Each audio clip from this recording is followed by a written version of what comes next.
पिंपळनेर येथे नेटवर्कच्या टॉवर स्थलांतरामुळे पिंपळनेरच्या नागरिकांना भेडसावते नेटवर्कची समस्या। पिंपळनेरसह परिसरातील नागरिकांना जिओच्या नेटवर्क संदर्भात अनेक समस्यांचा सामना करावा लागत आहे।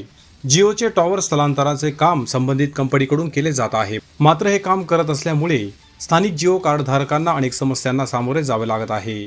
वारंवार विनंती करून देखील कुठल्याही प्रकारची दुरुस्ती होत नसल्यामुळे नागरिकांमध्ये प्रचंड नाराजीचा सूर उमटला आहे। स्थानिक नागरिकांनी या संदर्भात कंपनीशी संपर्क साधून समस्या मांडली, मात्र लवकरात लवकर नेटवर्कची समस्या दूर केली जाईल असा प्रतिसाद नागरिकांना मिळाला। नेटवर्क नसल्यामुळे अनेकदा शैक्षणिक समस्या, व्यावसायिक समस्या व व्यक्तिगत समस्या आणि शासकीय कार्यालयांमध्ये देखील मोठ्या समस्या निर्माण होत आहेत। नेटवर्कच्या समस्येमुळे जिओ कार्डधारक मोठ्या प्रमाणात त्रस्त झाले आहेत। याबाबत संबंधित कंपनी विरुद्ध नागरिकांकडून सोशल मीडियावर रोष व्यक्त केला जात आहे।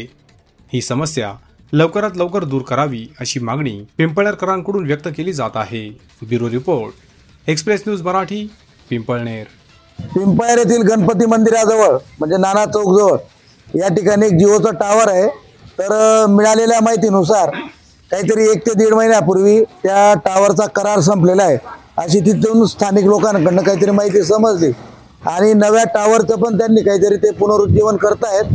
परंतु या ठिकाणी बाजारपेठ आणि बाजारपेठचा जो परिसर आहे या ठिकाणी गेल्या 1 ते 1.5 महिन्यापासून जिओ टावरच्या बाबतीत अथवा तत्सम त्या टावरवरती जे काही त्यांनी ते उभं केलेलं असेल संबंधित कंपन्यांचे, तर या ठिकाणी ऑनलाईन ट्रान्झॅक्शनसाठी त्यानंतर फोनपेद्वारे होणारे व्यवहार आणि सगळ्यात महत्त्वाचा विषय, जे काही विद्यार्थी आता इयत्ता 10वी 12वीचे CETचे नीटचे पेपर जे देणार त्या पोरांची तयारी चालू आहे, त्या मुलांच्या तयारीच्या ऑनलाईन प्रवेश परीक्षेसाठी देखील फार मोठी अडचण येते। या ठिकाणी रेंज नेटवर्कचा फार मोठा प्रॉब्लेम आहे।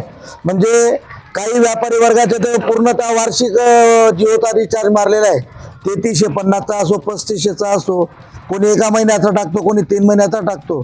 या ठिकाणी अक्षरशः अशी परिस्थिती आहे की ऑनलाईन ट्रान्झॅक्शनच्या बाबतीमध्ये कुठलाच व्यवहार गेल्या 15 ते 3 आठवड्यापासून होत नाही। हा एक विषय झाला। त्याच्यानंतर या ठिकाणी समजा बाहेर गावाहून काही महत्त्वाचे जर येणारे फोन असतील तर ते त्यांचा आवाज आपल्यापर्यंत येतो, पण आपण त्यांच्याशी काय बोलतोय हा सुसंवादच कुठं साधला जात नाही। अशी परिस्थिती गेल्या 1 ते 1.25 महिन्यापासून या ठिकाणी निर्माण झालेली आहे। काल या बाबतीमध्ये तक्रार करण्याचा प्रयत्न केला तर कोणीतरी शिंदे साहेब आहेत, त्यांचा नंबर मिळाला होता।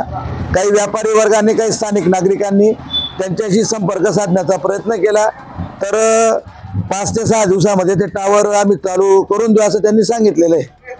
आणि काल सकाळपासनं पूर्णतः जिओचं नेटवर्क पूर्ण बंद आहे अशी परिस्थिती या ठिकाणी आहे। तरी प्रसार माध्यमांनी या गोष्टीचा कुठेतरी विचार करावा आणि या ठिकाणचं ते टावर लवकरात लवकर सुरू करावं, जेणेकरून या ठिकाणचे सर्व व्यवहार सुरळीतपणे सुरू होतील अशी आमची या इथल्या स्थानिक सर्व नागरिकांच्या वतीने विनंती आहे। धन्यवाद।